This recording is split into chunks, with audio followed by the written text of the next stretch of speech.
just saw a movie. Son of the movie. It's kind of a movie that I forced Maria to see.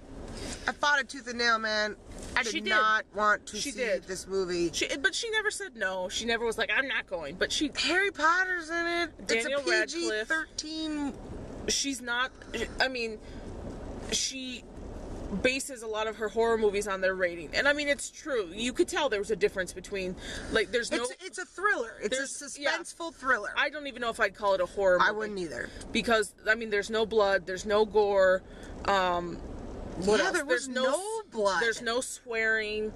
I mean, it's pretty weird. So, Harry Potter looked cute. He looked really good. Really good. I don't even. She doesn't even like that. I don't like him. He looks really handsome with little sideburns. His skin looks Although he soft, does look very beautiful petite. blue eyes. Yes. Very small body. Petite. I feel like I want his waistline. I do too. You know? I do too. Yeah. So the deal is HP, Harry Potter.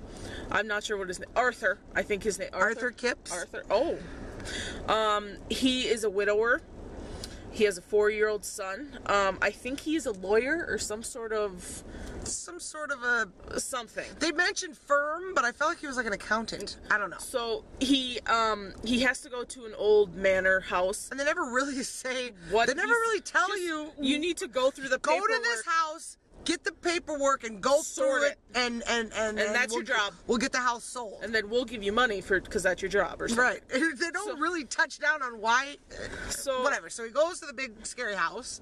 He goes. There's no backstory about the house. It's just the house. He goes to this town. It's a very peculiar town. He goes to the house. It's a cool ass looking old house with scariness. I mean, there were a lot of. The house is creepy. There's a lot of time spent with Daniel Radcliffe exploring the house, and so it's a little going room to room, a lot of candle lighting, a little slow moving, but a couple slow parts. You know, a lot of weird stuff starts happening. He kind of befriends a man in town, and you start seeing the woman in black. You kind of find out that she looks like Mary Shaw from Dead Silence. But you find out kind of throughout the movie that a lot of children in the town have passed away. Usually, it seems like from self-inflicted injuries. deaths. So, I mean, they look horrific and stuff, but like 5 seconds into the movie, 3 little girls like jump out the window. So they kill themselves.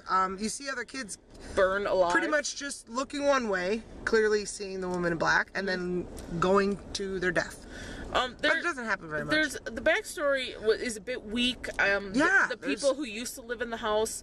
We're not spoiling anything. That's right. We're gonna try not to spoil anything for you guys because it's still in the theater. I will say I was the one who pushed this movie. I was not disappointed, but it was a little slow, even for me. My attention was definitely, on what color Sour Patch Kid I was eating. Right. But I thought it was a good movie. I thought Daniel Radcliffe did a really good job, and it was a really good leap from Harry Potter to this.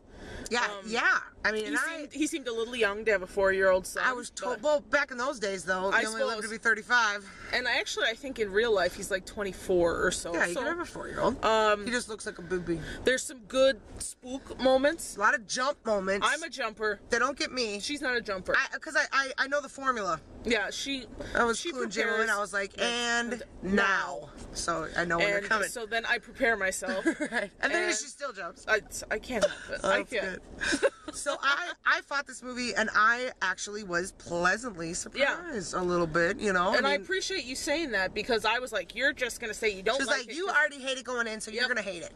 And I said that. I'll admit it. I was like, you're going to be biased, but I said, if it's a good movie, it's a good movie. And it was. She is true to her word. It was a decent movie. There were a couple parts with the woman in black herself that were very creepy, very scary, where I was like, that's creepy. If that happened to me, I would be scared. If I was alone watching this, I would be afraid. There's a lot of moments where, we're focusing on one thing and there's movement in the background. Yeah. It's very creepy. Eerie. And, I enjoyed it. I'll probably buy it, to be honest with you. Little slow moving, but probably really good on DVD. Well, I mean, I would give it a B, and I would say go see it if you like kind of horror, thriller, suspense. Not even horror. Not even suspense. Horror. Suspense. Think like What Lies Beneath. Yes. Type good example. of a suspense thriller. Yeah. Or the others. Maria, when I said we're going to see this movie, if you watched our last vlog, she was like, "Can you say the others?" I know. And I was like, okay. It was better than the others. You think so? I'm so pumped to hear that. I don't know though, because that old woman in the others was really scary. She was, but the lady in black. I kind of liked how the others. It was good. It was decent. It was decent. I would say we both say go try it out. I was proved wrong by JMO.